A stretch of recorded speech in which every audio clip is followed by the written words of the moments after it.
हाँ जी, सत श्री अकाल जी सारिਆਂ ਨੂੰ। ਅਸੀਂ कर रहे हैं क्लास 7वीं जमात 7वीं वर्कशीट 3 का मतलब कि क्लास चैप्टर 3 के कुछ साढ़े को इंपॉर्टेंट सवाल हैं। आंकड़ियां का प्रबंधन, डाटा हैंडलिंग। सो पहला तो साढ़े पेपर चल रहे हैं, सारे बच्चों को गुड लक। साढ़े पेपर जोड़े कि वधिया होण ते जोड़े पे हैं उम्मीद है कि वो भी साढ़े वधिया पेपर जोड़े कि होए होणगे। सो पेपर जोड़े कि साढ़े बार बार नहीं आते, इस करके हमेशा ध्यान रखो कि जिंदगी च थानू रोशन होने का मौके जोड़े कि बार बार नहीं मिलते। इसलिए स्टूडेंट लाइफ के एग्जाम एक यहो जी चीज़ है जिसदे नाल तुसीं अपनी लाइफ नूं जिहड़ा कि बहुत ही ज़्यादा उचाइयां तक पहुँचा सकते हो। सो सवाल ते आने लिखा है आंकड़ियां का प्रबंधन, डाटा हैंडलिंग। सो डाटा की होंदा है, मतलब असीं किसी भी चीज़ बारे जिहड़ी कि कलैक्शन जिहड़ी इकट्ठी करनी शुरू कर दिंदे हां, जानकारी जिहड़ी असीं इकट्ठी करते हैं। ठीक है, मतलब कि असीं गल करदे साडे जिस तरह पेपर चल रहे हैं, असीं कहंदे कि दसो कि किन्ने बच्चे जिहड़े कि पेपर पा रहे हैं। ठीक है, कि मैथ का पेपर जी किन्ने बच्चों ने दिता, 12 बच्चों ने। साइंस का पेपर किन्ने बच्चों ने दिता, 11 बच्चों ने। ठीक है, हिस्टरी SST का पेपर किन्ने बच्चों ने दिता, साडे कोल जी 13 बच्चों ने। पंजाबी का पेपर किन्ने बच्चों ने दिता जी, 14 बच्चों ने। सो इस तरह जी चीज़ कलैक्ट कर रहे हैं, ये साडे कोल आंकड़े असीं के इकट्ठे कर रहे हैं। ठीक है, सो प्रबंधन की है, असीं प्रबंधन दे विच की कीता, इस तरह एक लाइन लगाई, इस साइड से असीं लिख लिया M मैथ, साइंस SST, फिर असीं लिख लिया पंजाबी। सो मैथ किन्ना ने किया, 12 ने। साइंस किन्ने ने दिता पेपर, 11 ने। SST 13 ने। ठीक है, सो पंजाबी 14 ने। ये साडे कोल एक प्रबंधन हो गया जिहदे विच सानूं क्लीयर जिहड़ा कि वो दिख रहा है कि किहड़ी चीज़ दर्शाई गई है। सो सवाल ते आउंदे असीं ज़्यादा गल्लां ना करदे होए। सब तो पहला सवाल है, औसत सब तो वध अते सब तो घट मुੱਲ ਦੇ ਅੰਕੜਿਆਂ ਦੇ डैश ਹੁੰਦਾ है बाहर ਜਾਂ ਵਿਚਕਾਰ। ठीक है, औसत सब तो वध ਅਤੇ सब तो घट ਮੁੱਲ ਦੇ ਅੰਕੜਿਆਂ ਦੇ ਬਾਹਰ ਹੁੰਦਾ ਜਾਂ ਵਿਚਕਾਰ ਹੁੰਦਾ। मतलब कि औसत मतलब कि एवरेज। ਹੁਣ ਜੇ ਅਸੀਂ ਇਹਨਾਂ ਅੰਕੜਿਆਂ ਦੀ ਐਵਰੇਜ ਕੱਢੀਏ ਤਾਂ ਉਹ ਐਵਰੇਜ ਵੀ ਕੱਢ ਕੇ ਦੇਖਦੇ ਹਾਂ ਕਿ ਕਿੰਨੀ ਆਉਂਦੀ ਹੈ। ਠੀਕ ਹੈ, ਸਾਨੂੰ ਪਤਾ ਲੱਗ ਜਾਏਗਾ ਅੰਕੜਿਆਂ ਤੋਂ ਬਾਹਰ ਹੈ ਕਿ ਵਿਚਕਾਰ ਹੈ। सब तो पहले इन्होंने जोड़ लेना है, जोड़ते हैं 4 3 7, 1 8 ते 2 10, साढ़े को हो गया 0। एक बचा साढ़े को 1 2 3 4 तो साढ़े को हो गया 50। एक ही साढ़े को दिता है 4 4 आंकड़े ना साढ़े को 4 ना डिवाइड करता, 4 एकम 4 आ जाएगा साढ़े को, एक बचा 10 आ गया, 4 दूनी 10 आ जाएगा, पॉइंट से साढ़े को आ जाएगा 2 5। सो 12.25 आ गया। देखो ये आया ना साढ़े को सब तो छोटा अंकड़ा किहड़ा है 11, सब तो वड्डा 14, ये विचकार ही आ गया आंसर। इसलिए जी औसत है वो किहदे हुंदी है, विचकार, between the biggest and the smaller number. ये आ गया विचकार साढ़े को। ठीक है, इत्थे लिखते हैं साढ़े को बिटवीन। मध्यमान का फॉर्मूला असीं लिखना है, सूत्र लिखना है। नीचे आंदा प्रेक्षणों की संख्या, उपर है देखो ये मध्यमान ही कढ़िया सी एक किस्म का। नीचे देखो कि प्रेक्षणों की संख्या किन्ने प्रेक्षण सी 4, उपर की किया सारिਆਂ ਨੂੰ जोड़, इसका मतलब उपर आ जाएगा साढ़े को प्रेक्षणों का जोड़, मतलब आ गया साढ़े को सम ऑफ ऑब्जरवेशनस। ठीक है, इस तरह लिख लेना है। तीसरा सवाल है, सब तो वड्डा प्रेक्षण माइनस सब तो छोटा प्रेक्षण किस के बराबर होता है साढ़े को। इसनूं असीं बोलते हाँ विचलन सीमा। तो इसकी गल करिए तो साढ़े को आ जाएगा रेंज, RANGE। ये साढ़े को लिखा है विचलन सीमा, दोबारा लिख लेंगे हैं विचलन सीमा। ठीक है, फिर साढ़े को सवाल नंबर है 4। पहलियां 5 पूर्ण संख्यावां का मध्यमान पता करो, find the mean of the first 5 whole numbers. Whole number का याद रखना है कि मतलब कि जिस तरह ये पेज है, ठीक है, इस पेज के एक असीं इस तरह जिहड़ा कि शेप कर दिंदे हैं। ठीक है, पेन दे नाल देखो ये असीं एक शेप करता। ठीक है, ये देखो गोल हो गया ना, होल का मतलब होंदा कि ये वर्ड होणगे साडे को होल के मतलब एक शेप हो गया। इत्थों याद रखना कि होल संख्यावां जिहड़ियां ने, होल नंबर ने, पूर्ण संख्यावां ने कित्थों शुरू होंदियां हन, 0 तो। ठीक है, 0 तो शुरू होंदियां हन। पूरा का मतलब पूरा पूरा करेंगे मतलब कि सारा चीज़ बेच आ गई साढ़े को पूरा हो गया। ठीक है, 0 इस तरह याद रखना है। पहलियां 5 किहड़ियां होणगियां 0 1 2 3 4 और 5।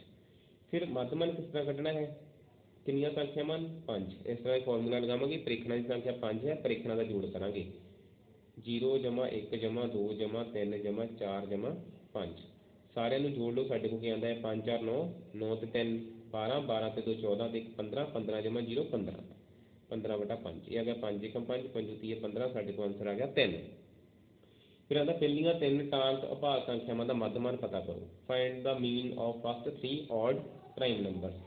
हल की है साढ़े को, देखो पहलियां 3 टांक अभाज्य संख्यावां किहड़ियां हन। सो पहला असीं टांक संख्यावां लिखते हैं, असीं लिखिया टांक जो साढ़े को 3 टांक, ठीक है। पहली 1 3 5 7 9 11 होर भी होणगे साढ़े को। ਹੁਣ ਅਸੀਂ ਲਿਖਿਆ ਨਾ ਅਭਾਜ ਸੰਖਿਆ, ਸੋ ਇੱਕ ਸਾਰਿਆਂ ਦਾ ਜਿਹੜਾ ਫੈਕਟਰ ਹੁੰਦਾ ਹੈ, ਇਸ ਲਈ ਇੱਕ ਜਿਹੜਾ ਅਭਾਜ ਸੰਖਿਆ ਨਹੀਂ ਹੈ, ਸਾਰਿਆਂ ਨੂੰ ਵੰਡਿਆ ਜਾਂਦਾ ਹੈ। ਸੋ ਸਭ ਤੋਂ ਪਹਿਲੀ ਅਭਾਜ ਸੰਖਿਆ ਸਾਡੇ ਕੋਲ ਜੀ 3, ਕਿਉਂਕਿ 3 ਦੋ ਤਰ੍ਹਾਂ ਹੀ ਬਣਦਾ, ਇੱਕ ਤਰ੍ਹਾਂ ਹੀ ਬਣੇਗਾ 3 ਏਕਮ 3, ਠੀਕ ਹੈ। ਹੋਰ ਕਿਸੇ ਵੀ ਤਰ੍ਹਾਂ ਸਾਡੇ ਕੋਲ 3 ਆ ਉਹ ਨਹੀਂ ਬਣਦਾ, ਠੀਕ ਹੈ। 3 ਦੇ ਦੋ ਹੀ ਫੈਕਟਰ ਹਨ ਸਾਡੇ ਕੋਲ, 1 ਤੇ 3। ਪਹਿਲੀ ਸੰਖਿਆ ਆ ਗਈ ਸਾਡੇ ਕੋਲ ਟਾਂਕ ਸੰਖਿਆ 3, ਅਭਾਜ ਵੀ ਹੈ, 5 ਵੀ ਟਾਂਕ ਹੈ ਅਭਾਜ ਹੈ, ਤੇ 7 ਵੀ ਟਾਂਕ ਹੈ ਅਭਾਜ ਹੈ। ਹੋ ਗਈਆਂ ਪਹਿਲੀਆਂ 3 ਸੰਖਿਆਵਾਂ ਸਾਡੇ ਕੋਲ। ਹੁਣ ਸੰਖਿਆਵਾਂ ਕਿੰਨੀਆਂ ਨੇ 3, ਜਿਹੜੀਆਂ ਵੀ ਆਈਆਂ ਉਹਨਾਂ ਦਾ ਕਰ ਦਿਓ ਜੋੜ, 3 ਜਮਾ 5 ਜਮਾ 7, 7 5 12 ਤੇ 3 15, 15/3, 3 ਏਕਮ 3, 3 ਪੰਜੇ 15, ਆਂਸਰ ਆ ਗਿਆ ਸਾਡੇ ਕੋਲ 5। ਦਿੱਤੇ ਹੋਏ ਪ੍ਰੀਖਣਾਂ ਦੇ ਸਮੂਹ ਵਿੱਚ ਸਭ ਤੋਂ ਵੱਧ ਵਾਰ ਆਉਣ ਵਾਲਾ ਪ੍ਰੀਖਣ ਇਹ ਸਮੂਹ ਦਾ ਡੈਸ਼ ਹੁੰਦਾ ਹੈ। ਦੇਖੋ out of the give observation the number ਵਿੱਚ ਅਕਸ ਮੈਕਸੀਮਮ, ਜਿਹੜਾ ਨੰਬਰ ਬਹੁਤ ਜ਼ਿਆਦਾ ਵਾਰੀ ਆਉਂਦਾ ਹੈ ਉਸ ਨੂੰ ਕੀ ਕਹਿੰਦੇ ਹਨ। ਮਤਲਬ ਸਾਡੇ ਕੋਲ ਅੰਕੜੇ ਦੇ ਦਿੱਤੇ ਗਏ, ਇਸ ਤਰ੍ਹਾਂ 1 2 3 4 3 6 3, ਇਸ ਵਿੱਚ ਕਿਹੜਾ 3 ਜ਼ਿਆਦਾ ਵਾਰੀ ਆਉਂਦਾ ਹੈ, 3 ਆ ਰਿਹਾ ਨਾ, ਇਹ ਸਾਡੇ ਕੋਲ ਹੋਏਗਾ ਬਹੁਲਕ। ਬਹੁਲਕ ਦਾ ਮਤਲਬ ਬਹੁਤਾਤ, ਜਿਹਦੀ ਬਹੁਤਾਤ ਹੋਵੇ, ਬਹੁਲਕ ਆ ਗਿਆ, ਠੀਕ ਹੈ। ਫਿਰ ਆ ਗਿਆ ਸਾਡੇ ਕੋਲ, ਇਸ 'ਚ ਕਰਾਂਗੇ ਅਸੀਂ ਇਸ ਨੂੰ ਮੋਡ, ਠੀਕ ਹੈ। ਸੰਖਿਆਵਾਂ ਦਿੱਤੀਆਂ ਹੋਈਆਂ ਦਾ ਬਹੁਲਕ ਪਤਾ ਕਰੋ, ਮਤਲਬ ਕਿ ਬਹੁਲਕ ਅਸੀਂ ਉੱਪਰ ਸਿੱਖ ਲਿਆ ਕਿ ਜਿਹੜੀ ਸੰਖਿਆ ਜ਼ਿਆਦਾ ਵਾਰੀ ਆਵੇ ਉਹ ਬਹੁਲਕ ਹੁੰਦੀ ਹੈ। ਦੇਖੋ ਕਿਹੜਾ ਜ਼ਿਆਦਾ ਵਾਰ ਆਉਂਦੀ ਹੈ, 2 ਨੂੰ ਗਿਣੋ 1 2 3, 2 ਸਾਡੇ ਕੋਲ 3 ਵਾਰ ਆਉਂਦਾ ਹੈ। 3 ਨੂੰ ਗਿਣੋ 1 2, 2 ਵਾਰ ਆਉਂਦਾ ਹੈ। 4 1 ਵਾਰੀ, 5 1 4 ਵਾਰੀ, 6 2 ਵਾਰੀ। ਸੋ ਸਭ ਤੋਂ ਜ਼ਿਆਦਾ ਵਾਰ ਕੀ ਆਉਂਦਾ ਹੈ 5, ਜਿਹੜਾ ਕਿ 4 ਵਾਰ ਆਉਂਦਾ ਹੈ। ਇਸ ਦਾ ਮਤਲਬ ਕਿ ਸਾਡੇ ਕੋਲ ਇਸ ਦਾ ਜਿਹੜਾ ਬਹੁਲਕ ਹੈ ਉਹ ਕੀ ਹੋ ਜਾਏਗਾ 5, ਬਹੁਲਕ ਬਰਾਬਰ 5, ਜਿਸ ਵਿੱਚ ਸਾਡੇ ਕੋਲ ਆਏਗਾ, ਲਿਖਾਂਗੇ ਮੋਡ ਬਰਾਬਰ 5। ਦਿੱਤੇ ਅੰਕੜਿਆਂ ਨੂੰ ਵੱਧਦੇ ਜਾਂ ਘਟਦੇ ਕ੍ਰਮ ਵਿੱਚ ਤਰਤੀਬਵਾਰ ਵਿੱਚ ਕਰਨ ਤੋਂ ਬਾਅਦ ਉਹਨਾਂ ਨੂੰ ਠੀਕ ਠੀਕ 2 ਭਾਗਾਂ ਵਿੱਚ, ਇੱਥੇ ਲਿਖਣਾ ਭਾਗਾਂ ਵਿੱਚ ਵੰਡਣ ਵਾਲਾ ਮੁੱਲ ਉਹਨਾਂ ਦਾ ਡੈਸ਼ ਹੁੰਦਾ ਹੈ। ਦੇਖੋ ਦਿੱਤੇ ਅੰਕੜਿਆਂ ਨੂੰ ਕੀਤਾ ਵੱਧਦੇ ਜਾਂ ਘਟਦੇ ਕ੍ਰਮ, ਇੱਥੋਂ ਯਾਦ ਰੱਖਣਾ ਹੈ ਕਿ ਜਾਂ ਤਾਂ ਵੱਧਦੇ ਕ੍ਰਮ 'ਚ ਲਿਖ ਲਓ, ਮਤਲਬ ਕਿ ਪਹਿਲਾਂ ਛੋਟੀ ਸੰਖਿਆ ਫਿਰ ਵੱਡੀ ਫਿਰ ਵੱਡੀ ਫਿਰ ਵੱਡੀ। ਘਟਦੇ ਕ੍ਰਮ ਪਹਿਲਾਂ ਵੱਡੀ ਫਿਰ ਛੋਟੀ ਵੱਲ ਜਾਵਾਂਗੇ। ਉਹਨਾਂ ਨੂੰ ਤਰਤੀਬਵਾਰ ਕਰ ਲਿਆ, ਜਾਂ ਵੱਧਦੇ ਜਾਂ ਘਟਦੇ ਕ੍ਰਮ 'ਚ, ਫਿਰ ਜਿਹੜੀ ਉਹਨਾਂ ਨੂੰ ਸੰਖਿਆ 2 ਬਰਾਬਰ ਭਾਗਾਂ ਵਿੱਚ ਵੰਡਦੀ ਹੈ। ਮਤਲਬ ਕਿ ਜੇ ਸੰਖਿਆਵਾਂ ਸਾਡੇ ਕੋਲ 11 ਹਨ, 5 ਉੱਪਰ ਆ ਜਾਣਗੀਆਂ, 5 ਨੀਚੇ, ਇੱਕ ਸੰਖਿਆ ਸਾਡੇ ਕੋਲ ਦੋਵਾਂ ਨੂੰ ਵੰਡ ਦੇਗੀ। ਸੋ ਉਹ ਸੰਖਿਆ ਜਿਹੜੀ ਵੰਡੇਗੀ ਉਸ ਸੰਖਿਆ ਨੂੰ ਅਸੀਂ ਬੋਲਾਂਗੇ ਮੱਧਮਾਨ, ਜਿਸ ਨੂੰ ਅਸੀਂ ਬੋਲਦੇ ਹਾਂ ਮੀਡੀਅਨ, ਜੋ ਕਿ ਸਾਡਾ ਇੱਥੇ ਮੀਡੀਅਨ ਆ ਜਾਏਗਾ, ਠੀਕ ਹੈ। ਫਿਰ ਆ ਸਾਡੇ ਕੋਲ ਕੁਐਸਚਨ ਨੰਬਰ 9, ਮੱਧਮਾਨ ਬਾਰੇ ਇਹਨਾਂ ਵਿੱਚੋਂ ਕਿਹੜਾ ਕਥਨ ਸਹੀ ਹੈ, ਮੱਧਮਾਨ ਦੇ ਬਾਰੇ, ਠੀਕ ਹੈ। ਵਿਚ ਉਹਦਾ following statements to about the median, sorry ਮੱਧਮਾਨ ਦੀ ਗੱਲ ਹੈ, ਮੀਨ ਦੀ ਗੱਲ, ਮੀਨ ਦੇ ਬਾਰੇ ਕਿਹੜਾ ਸਾਡੇ ਕੋਲ ਜਿਹੜਾ ਸਟੇਟਮੈਂਟ ਨੀਚੇ ਸਹੀ ਪਾਈ ਜਾਏਗੀ, ਜੋ ਅਸੀਂ ਉੱਪਰ ਜਿਹੜਾ ਇੱਥੇ ਸਵਾਲਾਂ ਦੇ ਵਿੱਚ ਪਤਾ ਕਰਕੇ ਹਟੇ ਹਾਂ। ਇੱਥੇ ਮੱਧਮਾਨ ਕੱਢੇ ਸੀ ਅਸੀਂ, ਸੋ ਦੇਖਦੇ ਹਾਂ। ਇਹ ਦਿੱਤੇ ਹੋਏ ਪ੍ਰੀਖਣਾਂ ਨੂੰ ਦੋ ਬਰਾਬਰ ਗਰੁੱਪਾਂ ਵਿੱਚ ਵੰਡਦਾ ਹੈ, ਠੀਕ ਹੈ। ਇਹ ਕੌਣ ਵੰਡਦਾ ਹੈ, ਮੀਡੀਅਨ। ਇਹ ਤਾਂ ਅਸੀਂ ਮੀਡੀਅਨ 'ਚ ਪੜ੍ਹਿਆ ਹੈ, ਇਹਦਾ ਮਤਲਬ ਇਹ ਹੋ ਗਿਆ ਗਲਤ। ਦਿੱਤੇ ਸਾਰੇ ਸਮੂਹਾਂ ਦਾ ਪ੍ਰਤੀਨਿਧ ਕਰਦਾ ਹੈ, ਸਾਰੇ ਪ੍ਰੀਖਣਾਂ ਦਾ ਜੋੜ ਹੁੰਦਾ ਹੈ। ਦੇਖੋ ਸਾਰੇ ਪ੍ਰੀਖਣਾਂ ਦਾ ਜੋੜ ਤਾਂ ਹੁੰਦਾ ਹੈ, ਪਰ ਇਸ ਨੂੰ ਅਸੀਂ ਭਾਗ ਵੀ ਕਰ ਦਿੰਦੇ ਨਾ, ਫਿਰ ਜਿੰਨੇ ਪ੍ਰੀਖਣ ਹੁੰਦੇ ਹਨ। ਇਹਦਾ ਮਤਲਬ ਇਹ ਗਲਤ ਹੋ ਗਿਆ, ਸਾਨੂੰ ਇੱਕੋ ਚੀਜ਼ ਦਿੱਤੀ ਹੈ, ਹੋ ਗਿਆ ਦਿੱਤੇ ਸਾਰੇ ਸਮੂਹਾਂ ਦਾ ਪ੍ਰਤੀਨਿਧ ਕਰਦਾ ਹੈ। ਮਤਲਬ ਕਿ ਇੱਕ ਸੰਖਿਆ ਜਿਹੜੀ ਸਾਡੇ ਕੋਲ ਐਵਰੇਜ ਹੁੰਦੀ ਹੈ, ਉਹਦਾ ਮਤਲਬ ਇਸ ਤਰ੍ਹਾਂ ਪਹਿਲਾ ਸਵਾਲ ਅਸੀਂ ਦੇਖਦੇ ਹਾਂ, ਆਪਣਾ ਐਗਜ਼ਾਮਪਲ ਦੇਖਦੇ ਹਾਂ, ਠੀਕ ਹੈ। ਕਿ 4 ਸਬਜੈਕਟ ਲਈ ਸੀ ਜਿਹਨਾਂ ਵਿੱਚ ਮਾਰਕਸ ਸੀਗੇ ਸਾਡੇ ਕੋਲ, ਤਾਂ ਐਵਰੇਜ ਕਿੰਨੀ ਆਈ ਸੀ 12.25, ਜਿਸ ਦਾ ਮਤਲਬ ਇਹ ਹੋਇਆ ਕਿ ਜੇ ਸਾਰੇ ਬੱਚੇ ਬਰਾਬਰ ਬੱਚੇ ਪੇਪਰ ਦਿੰਦੇ ਤਾਂ ਕਿੰਨੇ ਬੱਚੇ ਪੇਪਰ ਦਿੰਦੇ ਹਰ ਸਬਜੈਕਟ ਦਾ, 12.25 12.25 12.25 ਤੇ 12.25, ਠੀਕ ਹੈ। ਫਿਰ ਸਾਡੇ ਕੋਲ ਸਵਾਲ ਨੰਬਰ ਆਉਂਦਾ ਹੈ 10, ਜਿਸ ਵਿੱਚ ਸਾਡੇ ਕੋਲ ਹੈ ਬਹੁਲਕ ਬਾਰੇ ਇਹਨਾਂ ਵਿੱਚੋਂ ਕਿਹੜਾ ਕਥਨ ਸਹੀ ਹੈ। ਮੋਡ ਦੇ ਬਾਰੇ, ਇਹ ਵਿਚਕਾਰਲਾ ਮੁੱਲ ਹੁੰਦਾ ਹੈ, ਗਲਤ। ਵਿਚਕਾਰਲਾ ਮੁੱਲ ਨਹੀਂ ਹੁੰਦਾ ਸਾਡੇ ਕੋਲ, ਵਿਚਕਾਰਲਾ ਮੁੱਲ ਹੁੰਦਾ ਹੈ ਮੱਧਮਾਨ, ਮੀਡੀਅਨ। ਇਹ ਸਮੂਹ ਵਿੱਚ ਸਭ ਤੋਂ ਵੱਧ ਵਾਰ ਆਉਂਦਾ ਹੈ। ਮੋਡ ਕੱਢਿਆ ਸੀ ਨਾ ਅਸੀਂ, ਜਿਹਦਾ ਸਾਡੇ ਕੋਲ ਆਂਸਰ ਕਿਹੜਾ ਆਇਆ ਸੀ 5 ਆਇਆ ਸੀ। ਦੇਖੋ 5 ਜ਼ਿਆਦਾ ਵਾਰੀ ਆਉਂਦਾ ਸੀ ਨਾ, ਮਤਲਬ ਕਿ ਇਹ ਸਾਡੇ ਕੋਲ ਹੋ ਗਿਆ ਸਹੀ, ਠੀਕ ਹੈ। It ਅਕਰਸ maximum Times in the group. ਇਹ ਵਿਚਕਾਰਲੇ ਦੋ ਪ੍ਰੀਖਣਾਂ ਦੀ ਔਸਤ ਹੁੰਦੀ ਹੈ ਗਲਤ, ਠੀਕ ਹੈ। ਇਹ ਸਾਡੇ ਕੋਲ ਜਿਹੜੇ 10 ਸਵਾਲ ਕੰਪਲੀਟ ਹੁੰਦੇ ਹਨ।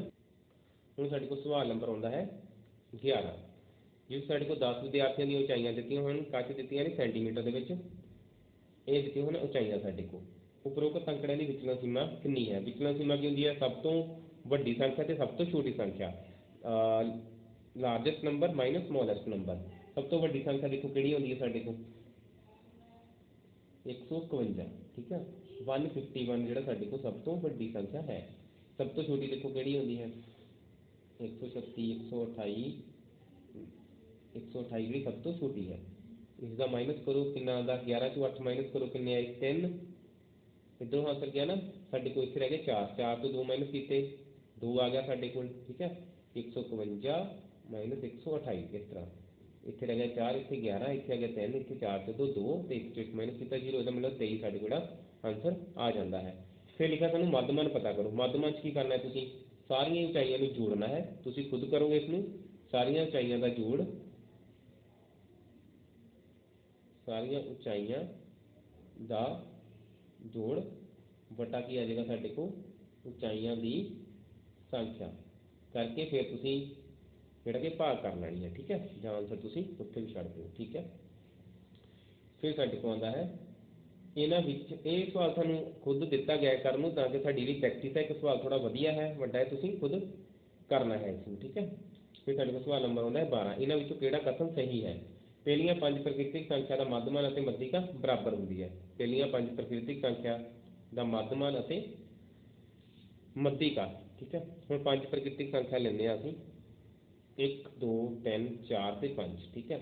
ਹੁਣ ਇਸ ਦਾ ਮੱਧਮਾਨ ਕੀ ਹੋਵੇਗਾ? ਮਤਲਬ ਕਿ 3 ਜਿਹੜਾ ਇਸ ਨੂੰ 2 ਬਰਾਬਰ ਭਾਗਾਂ ਵਿੱਚ ਵੰਡਦਾ, 2 ਸੰਖਿਆ ਇੱਧਰ 2 ਇੱਧਰ, ਇਹਦਾ ਮਤਲਬ ਮੱਧਮਾਨ ਕਿੰਨਾ ਹੋ ਗਿਆ? 3 ਜਿਹੜਾ ਹੋ ਗਿਆ ਸਾਡੇ ਕੋਲ, ਠੀਕ ਹੈ। ਫਿਰ ਅਸੀਂ ਇਸਦੀ ਜਿਹੜੀ ਮੱਧਿਕਾ ਜਿਹੜੀ ਹੋ ਗਈ ਉਹ ਕਿੰਨੀ ਹੋ ਗਈ? 3, ਜਿਸਨੇ 2 ਬਰਾਬਰ ਭਾਗਾਂ ਵਿੱਚ ਵੰਡਿਆ। ਮੱਧਿਕਾ ਦੀ ਗੱਲ ਕਰੀਏ ਸਾਡੇ ਕੋਲ ਹੋ ਗਈ 3। ਮੱਧਮਾਨ ਦੀ ਗੱਲ ਕਰਦੇ ਹਾਂ, ਪਹਿਲਾਂ ਸਾਰਿਆਂ ਨੂੰ ਜੋੜ ਲਓ। 5 4 9 10 11 12 13 14 15, 15 ਹੋ ਗਿਆ। 15 ਨੂੰ ਕਿੰਨੀਆਂ ਸੰਖਿਆਵਾਂ ਨੇ? 5 ਭਾਗ ਕਰ ਲਓ, 5 ਤੀਏ 15, ਇਹ ਸਾਡੇ ਕੋਲ ਆ ਗਿਆ ਮੱਧਮਾਨ। ਇਹ ਵੀ ਸਾਡੇ ਕੋਲ 3 ਆ ਗਿਆ, ਠੀਕ ਹੈ। ਇਸ ਲਈ ਸਾਡੇ ਕੋਲ ਜਿਹੜੇ ਆਂਸਰ ਆ ਦੋਵੇਂ ਬਰਾਬਰ ਆ ਜਾਂਦੇ ਹਨ ਤੇ ਸਾਡੇ ਕੋਲ ਵੀ ਹੋ ਗਿਆ ਸਹੀ ਜਾਂ ਟਰੂ, ਜਿਹੜਾ ਸਾਡੇ ਕੋਲ ਹੋ ਜਾਂਦਾ ਹੈ। Mean and median of the first 5 natural numbers are same, so true ਪਾਇਆ ਗਿਆ ਸਾਡੇ ਕੋਲ। ਸੋ ਇਸ ਨੂੰ ਤੁਸੀਂ ਕਰਕੇ ਵੇਖਣਾ ਹੈ, ਨਾ ਕਿ ਸਿੱਧੇ ਟਰੂ ਫੋਲਸ ਜਿਹੜੇ ਯਾਦ ਕਰ ਲੈਣ, ਠੀਕ ਹੈ। ਕਰਕੇ ਦੇਖੋਗੇ ਤਾਂ ਤੁਹਾਡੀ ਮਿਸਟੇਕ ਜਿਹੜੀ ਨਹੀਂ ਹੋਏਗੀ। ਫਿਰ ਆਉਂਦਾ ਪਹਿਲੀਆਂ 5 ਪ੍ਰਕਿਰਤਿਕ ਅਤੇ ਪਹਿਲੀਆਂ 5 ਪੂਰਨ ਸੰਖਿਆਵਾਂ ਦਾ ਮੱਧਮਾਨ। ਸੋ ਪਹਿਲੀਆਂ 5 ਪ੍ਰਕਿਰਤਿਕ ਸੰਖਿਆ ਦਾ ਮੱਧਮਾਨ ਅਸੀਂ ਦੇਖਿਆ 3 ਹੈ। ਪਹਿਲੀਆਂ 5 ਪੂਰਨ ਸੰਖਿਆ ਲੈਂਦੇ ਹਾਂ, ਠੀਕ ਹੈ। ਉਹਨਾਂ ਦਾ ਜਿਹੜਾ ਮੱਧਮਾਨ ਸੀ, ਅਸੀਂ ਜਿਹੜਾ ਕਿ ਆਪਣੇ ਸਵਾਲ ਦੇਖੋ ਕਿ 4 ਨੰਬਰ ਦੇ ਵਿੱਚ ਅਸੀਂ ਪਹਿਲੀਆਂ 5 ਪੂਰਨ ਸੰਖਿਆ ਦਾ ਮੱਧਮਾਨ ਪਤਾ ਕੀਤਾ ਸੀ ਨਾ, ਕਿੰਨਾ ਆਇਆ ਸੀ? 3 ਆਇਆ ਸੀ ਨਾ ਸਾਡੇ ਕੋਲ। ਸੋ ਥੋੜ੍ਹਾ ਜਿਹਾ ਆਪਣੇ ਕੋਲ ਮਿਸਟੇਕ ਹੋ ਗਈ ਹੈ, ਸੋ ਸੌਰੀ ਫॉर ਇਟ। ਸੋ ਧਿਆਨ ਰੱਖਣਾ ਹੈ ਕਿ ਸਾਡੇ ਕੋਲ 5 ਸੰਖਿਆਵਾਂ ਲਿਖਣੀਆਂ ਸੀ ਅਸੀਂ, 1 2 3 4 ਤੇ 5 ਸਾਡੇ ਕੋਲ ਇੱਥੇ ਬਣਦੀਆਂ ਹਨ। ਇਹ ਕੱਟੀ ਜਾਏਗੀ 5 ਸਾਡੇ ਕੋਲ, ਠੀਕ ਹੈ। ਸਾਡੇ ਕੋਲ ਆਏਗਾ 4 3 7 8 9 ਤੇ 1 10, ਇਹ ਸਾਡੇ ਕੋਲ ਆਏਗਾ 10। 5 1 5 5 ਦੂਣੀ 10, ਇਹਦਾ ਆਂਸਰ ਆਉਂਦਾ ਸਾਡੇ ਕੋਲ 2 ਆਉਂਦਾ ਹੈ, ਠੀਕ ਹੈ। ਸੋ ਧਿਆਨ ਰੱਖਣਾ ਹੈ। ਹੁਣ ਸਾਡੇ ਕੋਲ ਪਹਿਲੀਆਂ 5 ਪੂਰਨ ਸੰਖਿਆਵਾਂ ਦਾ ਮੱਧਮਾਨ ਕਿੰਨਾ ਆਇਆ? 2 ਆਇਆ। ਤੇ 5 ਪਹਿਲੀਆਂ ਪ੍ਰਕਿਰਤਿਕ ਸੰਖਿਆ ਦੇ ਮੱਧਮਾਨ ਦੀ ਗੱਲ ਕਰੀਏ ਤਾਂ ਸਾਡੇ ਕੋਲ ਕਿੰਨਾ ਆਉਂਦਾ ਹੈ? 3। ਇਹਦਾ ਮਤਲਬ ਕਿ ਇਹ ਜਿਹੜਾ ਦੂਸਰੀ ਸਟੇਟਮੈਂਟ ਆ ਸਾਡੇ ਕੋਲ ਕੀ ਹੋ ਜਾਂਦੀ ਹੈ? ਫਾਲਸ, ਗਲਤ ਹੋ ਜਾਂਦੀ ਹੈ, ਠੀਕ ਹੈ। ਸੋ ਪਹਿਲੀਆਂ 5 ਪ੍ਰਕਿਰਤਿਕ ਸੰਖਿਆਵਾਂ ਦਾ ਬਹੁਲਕ 5 ਹੁੰਦਾ ਹੈ। ਪਹਿਲੀਆਂ 5 ਪ੍ਰਕਿਰਤਿਕ ਸੰਖਿਆ ਲੈਂਦੇ ਹਾਂ, ਉਹਨਾਂ ਦਾ ਬਹੁਲਕ ਜਿਹੜਾ ਕਿ ਵੇਖਦੇ ਆ ਕੀ ਆਉਂਦਾ ਹੈ, 5 ਆਉਂਦਾ, ਕੀ ਆਉਂਦਾ ਹੈ। ਕਿਹੜੀਆਂ ਆਉਂਦੀਆਂ ਸਾਡੇ ਕੋਲ? 1 2 3 4 ਤੇ 5। ਦੇਖੋ ਜੀ ਸਾਰੀ ਸੰਖਿਆ ਤਾਂ ਇੱਕ ਵਾਰੀ ਆ ਰਹੀ ਹੈ, ਕੋਈ ਵੀ ਸੰਖਿਆ ਸਾਡੇ ਕੋਲ ਜਿਹੜੀ ਕਿ ਜ਼ਿਆਦਾ ਵਾਰੀ ਨਹੀਂ ਆਉਂਦੀ, ਇਸ ਲਈ ਸਾਡੇ ਕੋਲ ਇਹ ਸਟੇਟਮੈਂਟ ਕੀ ਹੋ ਜਾਂਦੀ ਹੈ? ਗਲਤ ਜਿਹੜੀ ਪਾਈ ਜਾਂਦੀ ਹੈ। ਨਿਮਨ ਘਟਨਾਵਾਂ ਦੇ ਵਾਪਰਨ ਦੀ ਸੰਭਾਵਨਾ ਪਤਾ ਕਰੋ। ਸੰਭਾਵਨਾ ਦਾ ਮਤਲਬ ਕਿ ਕੋਈ ਕੰਮ ਹੋ ਸਕਦਾ ਹੈ ਜਾਂ ਨਹੀਂ ਹੋ ਸਕਦਾ। ਜੇ ਤੱਕ ਕਿਸੇ ਕੰਮ ਦੀ ਸੰਭਾਵਨਾ ਹੈ ਉਹ ਵੱਧ ਤੋਂ ਵੱਧ ਕਿੰਨੀ ਹੋਏਗੀ? 1 ਹੋਏਗੀ।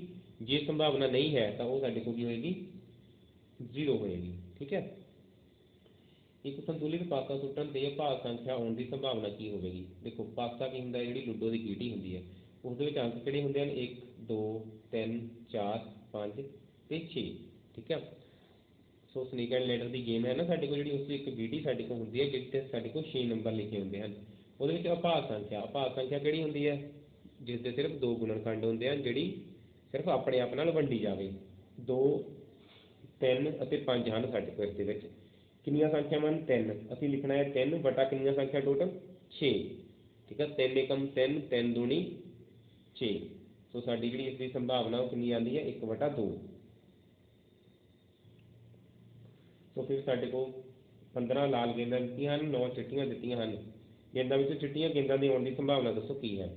ਸੋ ਕਰਨਾ ਕਿ ਅਸੀਂ ਪਹਿਲਾਂ ਟੋਟਲ ਗੇਂਦਾਂ ਦੇਖ ਲਓ ਕਿੰਨੀਆਂ ਹਨ, ਉਹਨਾਂ ਨੂੰ ਲਿਖ ਲਓ। 15 ਤੇ 9 ਸਾਡੇ ਕੋਲ ਕਿੰਨਾ ਬਣਦਾ ਹੈ? 24। ਕੁੱਲ ਗੇਂਦਾਂ ਅਸੀਂ ਨੀਚੇ ਲਿਖਣੀਆਂ ਹਨ। ਠੀਕ ਹੈ, ਜੋ ਵੀ ਚੀਜ਼ ਦਿੱਤੀ ਹੈ ਟੋਟਲ ਸਾਡੇ ਕੋਲ ਨੀਚੇ ਆਏਗਾ। ਸੋ ਗੱਲ ਕਿਹੜੀ ਗੇਂਦਾਂ ਦੀ ਕੀਤੀ ਗਈ ਹੈ? ਚਿੱਟੀਆਂ ਗੇਂਦਾਂ ਦੀ। ਠੀਕ ਹੈ, ਜਿਹੜੀ ਜਿਹਦੀ ਗੱਲ ਕੀਤੀ ਗਈ ਹੈ ਉਸ ਦੀ ਗਿਣਤੀ ਕਿੰਨੀ ਹੈ? 9। ਉਹ ਸਾਡੇ ਕੋਲ ਉੱਪਰ ਆ ਜਾਏਗੀ। ਸਾਡੇ ਕੋਲ ਆਂਸਰ ਆ ਗਿਆ 9/24।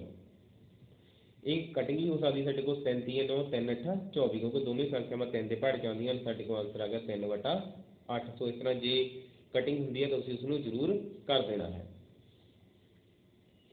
ਫਿਰ ਅਗਲਾ ਪਾਰਟ ਸਾਡੇ ਕੋਲ 13ਵੇਂ ਦਾ, ਇੱਕ ਸਿੱਕਾ ਉਛਾਲਣ ਤੇ ਚਿੱਤ ਆਉਣ ਦੀ ਸੰਭਾਵਨਾ। ਦੇਖੋ, ਸਿੱਕਾ ਮਤਲਬ ਕੋਇਨ ਦੀ ਗੱਲ ਕਰ ਰਿਹਾ। ਸਾਡੇ ਕੋਲ ਲਿਖਿਆ ਹੋਇਆ ਇੱਥੇ ਕੋਇਨ ਦੀ ਟੌਸ ਕੀਤੀ ਗਈ। ਹੁਣ ਕੋਇਨ ਦੇ ਦੋ ਪਾਸੇ ਹੁੰਦੇ ਹਨ ਸਾਡੇ ਕੋਲ, ਇੱਕ ਤਾਂ ਹੈਡ, ਇੱਕ ਟੇਲ। ਇਸ ਨੂੰ ਅਸੀਂ ਚਿੱਤ ਬੋਲਦੇ ਹਾਂ, ਇਸ ਨੂੰ ਅਸੀਂ ਪੱਟ ਬੋਲਦੇ ਹਾਂ। ਮਤਲਬ ਕਿ ਚਿੱਤ ਕਿਹੜਾ ਹੁੰਦਾ? ਜਿੱਧਰ ਚਿੱਤਰ ਹੁੰਦਾ ਸਾਡੇ ਕੋਲ ਬਣਿਆ, ਫੋਟੋ ਬਣੀ ਹੁੰਦੀ ਨਾ, ਉਸ ਚਿੱਤਰ ਤੋਂ ਧਿਆਨ ਰੱਖਣਾ ਕਿ ਹੈਡ ਜਿਹੜਾ ਸਾਡੇ ਕੋਲ ਚਿੱਤਰ ਹੁੰਦਾ ਹੈ। ਸੋ ਟੇਲ ਦਾ ਮਤਲਬ ਸਾਡੇ ਕੋਲ ਪੱਟ, ਜਿੱਧਰ ਸਾਡੇ ਕੋਲ ਨੰਬਰ ਲਿਖਿਆ ਹੁੰਦਾ ਸੰਖਿਆ ਦਾ। ਠੀਕ ਆ, ਕਿੰਨੇ ਦਾ ਕੋਇਨ ਜਿਹੜਾ ਹੈ। ਸੋ ਟੋਟਲ ਕਿੰਨੇ ਪਾਸੇ ਹੋ ਗਏ ਸਾਡੇ ਕੋਲ? 2। ਸੋ ਜੇਕਰ ਮੈਂ ਸਿੱਕੇ ਨੂੰ ਉਛਾਲਾਂਗਾ ਤਾਂ ਸਿੱਕਾ ਉਛਾਲਣ 'ਤੇ ਜਾਂ ਤਾਂ ਮੇਰੇ ਕੋਲ ਐਚ ਆਏਗਾ ਉੱਪਰ, ਜਾਂ ਫਿਰ ਟੇਲ ਆਏਗਾ। ਇੱਕੋ ਚੀਜ਼ ਆ ਸਕਦੀ ਨਾ। ਇੱਕ ਸਿੱਕਾ ਉਛਾਲਣ 'ਤੇ ਚਿੱਤ ਆਉਣ ਦੀ ਸੰਭਾਵਨਾ, ਕਿਹਦੀ ਗੱਲ ਕਰ ਰਿਹਾ? ਚਿੱਤ ਆਉਣ ਦੀ ਸੰਭਾਵਨਾ। ਚਿੱਤ ਕਿੰਨੇ ਹੁੰਦੇ ਹਨ ਇੱਕ ਸਿੱਕੇ 'ਚ? 1। ਇਹਦੀ ਆਂਸਰ ਆ ਗਿਆ 1/2। ਅਗਲਾ ਸਵਾਲ ਹੈ ਸਾਡੇ ਕੋਲ, ਮਿਲਾਨ ਚਿੰਨ੍ਹ ਦਿੱਤੇ ਹੋਏ ਨੇ ਸਾਡੇ ਕੋਲ ਅਤੇ ਨਾਲ ਬਾਰੰਬਾਰਤਾ ਦਿੱਤੀ ਹੋਈ, ਤਾਂ ਇਸ ਨੂੰ ਅਸੀਂ ਪੂਰਾ ਕਰਨਾ ਹੈ। ਇਹ ਸਾਰਣੀ ਜੋ ਸਾਡੇ ਕੋਲ ਦਿੱਤੀ ਹੋਈ ਹੈ। ਮਿਲਾਨ ਚਿੰਨ੍ਹ ਦੇਖੋ ਕਿੰਨੇ ਨੇ? 1 2 3 4 ਦਿੱਤੇ ਹਨ। ਬਾਰੰਬਾਰਤਾ ਕਿੰਨੀ? ਜਿੰਨੇ ਵੀ ਸਾਡੇ ਕੋਲ ਆ ਟੈਲੀ ਦਿੱਤੇ ਹੋਏ ਨੇ, ਮਾਰਕ ਦਿੱਤੇ ਹੋਏ ਨੇ, ਜਿੰਨੀਆਂ ਵੀ ਲਾਈਨਸ ਜਿਹੜੀਆਂ ਬਾਰ ਲੱਗੀਆਂ ਹੋਈਆਂ ਹਨ ਉਨੀ ਗਿਣਤੀ ਅਸੀਂ ਇੱਧਰ ਲਿਖ ਦੇਣੀ ਹੈ। 4 ਲਿਖਤੀ। ਹੁਣ ਸਾਡੇ ਕੋਲ ਲਿਖਣੀ ਅਸੀਂ 9 ਬਣਾਉਣਾ ਹੈ। 1 2 3 4, 4 ਬਣ ਗਿਆ। ਸੋ ਜਦੋਂ ਪੰਜਵਾਂ ਕਰਨਾ ਹੈ ਅਸੀਂ ਤਾਂ ਇਸ ਨੂੰ ਇਸ ਤਰ੍ਹਾਂ ਕੱਟ ਦੇਣਾ ਹੈ। ਠੀਕ ਹੈ, ਇਹਦਾ ਮਤਲਬ ਕਿ 5 ਦਾ ਸੈੱਟ ਹੋ ਗਿਆ। ਸਾਡੇ ਕੋਲ 5 ਬਣ ਗਿਆ। 6 7 8 ਤੇ 9, ਇਹ ਸਾਡਾ ਕੰਪਲੀਟ ਹੋ ਜਾਂਦਾ ਹੈ। ਫਿਰ ਅਗਲੀ ਗੱਲ ਕਰਦੇ ਹਾਂ। ਇਹ ਦੇਖੋ 1 2 3 4 ਲਾਈਨ ਵੱਜੀ ਹੋਈ ਹੈ, ਮਤਲਬ 5 ਹੈ, ਅਤੇ ਇੱਕ ਹੋਰ ਦਿੱਤਾ, ਇਹਦਾ ਮਤਲਬ ਇਹ ਕਿੰਨਾ ਹੋ ਗਿਆ ਸਾਡੇ ਕੋਲ? 6। ਫਿਰ 4 ਦਿੱਤਾ ਹੋਇਆ, 4 ਨੰਬਰ 'ਤੇ ਸਾਡੇ ਕੋਲ ਇੱਧਰ 7 ਹੈ। ਮਤਲਬ 1 2 3 4 5 6 ਤੇ 7 ਸਾਡੇ ਕੋਲ ਹੋ ਜਾਂਦਾ ਹੈ। ਫਿਰ ਸਾਡੇ ਕੋਲ ਦੂਸਰਾ ਹੋਰ ਦਿੱਤਾ ਹੋਇਆ ਸਾਡੇ ਕੋਲ ਇੱਕ, ਇਹ ਸਾਡੇ 11 ਲਿਖਿਆ ਹੈ। ਪਹਿਲਾਂ 5 ਬਣਾਓ। 1 2 3 4 5 6 7 8 9 10 11 ਹੋ ਗਿਆ ਨਾ 11। ਇਹ ਦੇਖੋ 5 10 11 ਅਤੇ 12, ਇਹ ਸਾਡੇ ਕੋਲ ਆ ਗਿਆ 12। ਸਿਰਫ ਅਸੀਂ ਇਹ ਲਾਈਨ ਜੋ ਗਿਣਨੀਆਂ ਹਨ। 14 ਦਿੱਤਾ ਹੈ। 1 2 3 4 5 6 7 8 9 10 11 12 13 14, 5 ਇਹ ਦਿੱਤੇ ਹਨ ਅਤੇ ਇਹ ਕਿੰਨੇ ਹਨ? 6 7 8 9 4, 9 ਬਣ ਗਿਆ। 8 ਹਨ, 8 ਬਣਾਉਣੇ ਹਨ। 1 2 3 4 5 6 7 8, ਸਾਰੇ ਦਾ ਜੋੜ ਕਰਨਾ ਹੈ। ਕਿੰਨਾ ਆਉਂਦਾ ਸਾਡੇ ਕੋਲ? 2 ਤੇ 1 3 3 4 7 7 ਤੇ 9 ਸਾਡੇ ਕੋਲ ਆ ਜਾਂਦਾ ਹੈ 16, 16 ਤੇ 8 ਸਾਡੇ ਕੋਲ ਆ ਗਿਆ 24। 4 2 ਹਾਸਲ, 2 ਤੇ 1 3 4 5 ਸਾਡੇ ਕੋਲ ਆ ਗਿਆ 54। ਸੋ ਇਹਨਾਂ ਸਾਰੀਆਂ ਲਾਈਨਸ ਨੂੰ ਵੀ ਗਿਣ ਸਕਦੇ ਹੋ। ਸਾਡੇ ਕੋਲ ਕਿੰਨੀਆਂ ਬਣਦੀਆਂ ਹਨ? 54 ਬਣ ਜਾਣਗੀਆਂ। ਫਿਰ ਸਾਡੇ ਕੋਲ ਅੱਗੇ ਆਉਂਦਾ ਹੈ ਸਵਾਲ number 15, draw a bar graph of the following data. ਠੀਕ ਆ, ਸੋ ਇਸ ਨੂੰ ਸਾਨੂੰ ਇਸਨੇ 20 ਨੰਬਰ ਦੇ ਟੈਸਟ ਵਿੱਚ ਮੈਨੂੰ ਲੱਗਦਾ ਕਿ ਕਰਨ ਦੀ ਲੋੜ ਨਹੀਂ ਹੈ। ਸੋ ਇਸ ਨੂੰ ਅਸੀਂ ਫਿਰ ਆਪਣੀਆਂ ਹੋਰ ਕਲਾਸਾਂ ਜਿਹੜੀਆਂ ਹੋਣਗੀਆਂ ਉਹਨਾਂ ਦੇ ਵਿੱਚ ਵੇਖਾਂਗੇ। ਸੋ ਇਹ ਸੀ ਸਾਡੇ ਕੋਲ ਸਾਡੀ ਜਿਹੜੀ ਕਿ ਵਰਕਸ਼ੀਟ ਨੰਬਰ 3। ਸੋ ਸਾਰੇ ਬੱਚਿਆਂ ਨੂੰ ਫਿਰ ਇੱਕ ਵਾਰੀ ਬਹੁਤ ਹੀ ਜ਼ਿਆਦਾ ਸ਼ੁਭ ਸ਼ਾਮਾਂ। ਪੇਪਰ ਸਾਡੇ ਵਧੀਆ ਵਧੀਆ ਹੋਣ। ਸੋ ਮਿਹਨਤ ਕਰੋ, ਡਟੇ ਰਹੋ। Thank you.